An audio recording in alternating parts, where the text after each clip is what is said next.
I just got this 19.2 Craftsman miter saw, cordless. Let's see if it works.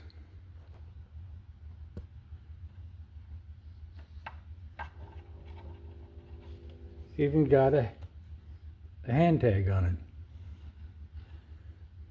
There's no sawdust on it. I don't think it's ever been used.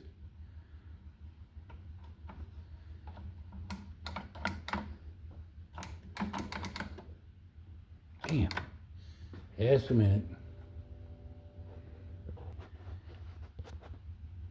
I didn't have the battery all the way in.